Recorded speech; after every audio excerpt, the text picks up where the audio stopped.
नमस्कार साथियों, आज मैं बात शुरू करने से पहले एक शायरी के साथ शुरू करूंगा।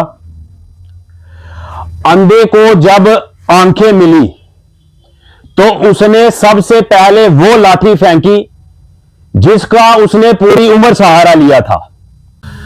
साथियों, आज बड़ा आश्चर्य हुआ। अपने आप को बुद्धिजीवी बोलने वाले कुछ लोग, कुछ कांग्रेस के लीडर्स, जिन्होंने आज एक प्रेस कॉन्फ्रेंस की, उस प्रेस कॉन्फ्रेंस में लोगों को गुमराह करने की उन्होंने कोशिश की। मैं उन बुद्धिजीवियों को यह बोल दूं कि आपकी बातों से, ये राजौरी है, ये राजौरी के लोग हैं, आपकी बातों से ये गुमराह नहीं होंगे। आप कितनी भी कोशिश कर लो लोगों को गुमराह करने की, लेकिन राजौरी के लोग आपकी बातों से गुमराह नहीं होंगे।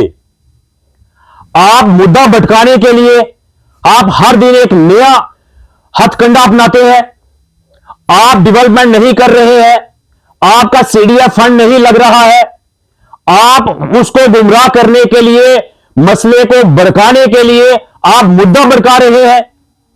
आप लोगों को गुमराह इसलिए कर रहे हैं क्योंकि आपसे काम नहीं हो रहा है। आपके एमएलए, तमाम जेएंडके के एमएलए जितने हैं, उन्होंने अपना सीडीएफ फंड है जो वो रिलीज कर दिया।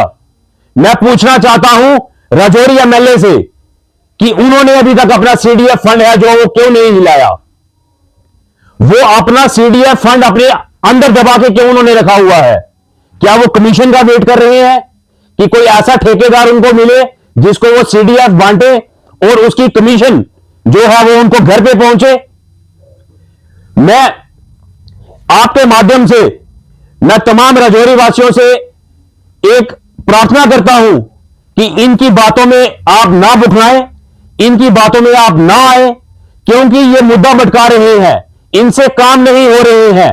आज से साल, 1.5 साल पहले के जो काम, 2 साल पहले के जो काम है वो आज ग्राउंड पे हो रहे हैं और रिबन काटने के लिए ये जा रहे हैं। ये सेंट्रल गवर्नमेंट की स्कीम्स जितनी आती है, सेंटर का डेली रूटीन का जितना पैसा आता है, ये उस पे अपना हक जमा रहे हैं। ये बता रहे हैं कि वो काम ये करवा रहे हैं, लेकिन ये कभी आपको ये नहीं बताएंगे कि जो इनका साल का सीडीएफ आया है, वो सीडीएफ इन्होंने कहां छोड़ा। वो सीडीएफ इन्होंने अपने वर्कर्स को दिया। वो दिया किसको दिया, वो कभी भी आकर मीडिया में नहीं बता रहे हैं।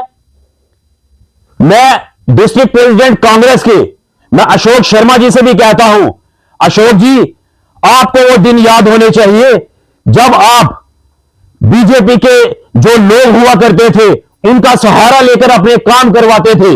वो दिन आप क्यों भूल गए? आपको वो याद रखना चाहिए। मुझे पता है कि आपकी मजबूरी है, आप डिस्ट्रिक्ट प्रेसिडेंट बन गए, आपको अपोजिशन करनी है, आपको हमारे खिलाफ बोलना है। जो आपने आज प्रेस कॉन्फ्रेंस की, उस प्रेस कॉन्फ्रेंस का कोई मतलब नहीं था, क्योंकि जितने काम बीजेपी ने, जितने काम विबोध गुप्ता ने अपने एमएलसी टेन्योर में, 2-2.5 साल के टेन्योर में किए हैं, उतने आपके एमएलए की लिस्ट में आज तक नहीं होंगे कि उसने 5 साल में क्या काम करने हैं। जितने काम विबोध जी ने अपने टेन्योर में किए हैं, उतने काम आपके एमएलए ने या आपने या आपके किसी वर्कर ने सोचा नहीं होगा कि कैसे काम करने हैं और कहां काम करने हैं।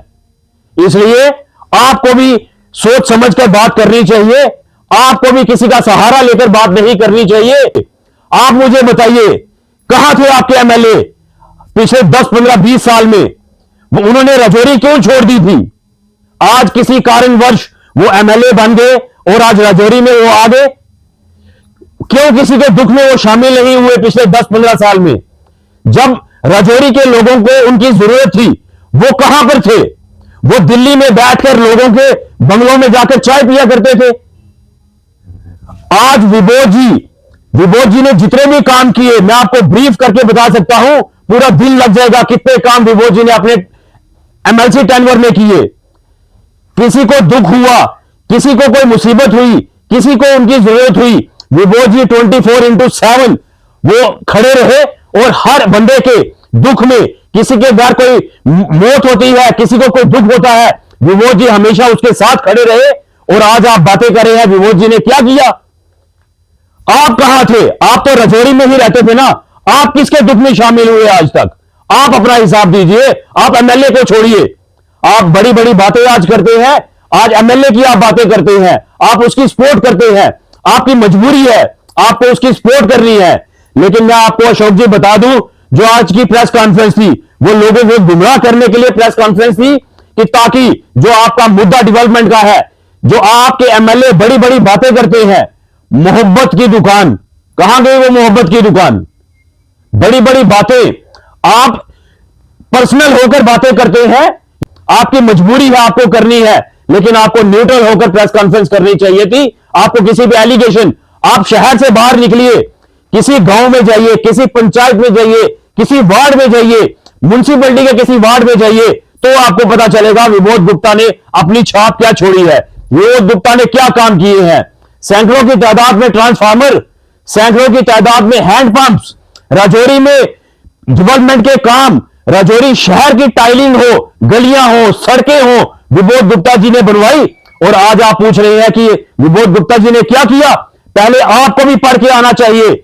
आपकी बुखलाहट उस प्रेस कॉन्फ्रेंस में सामने दिख रही थी।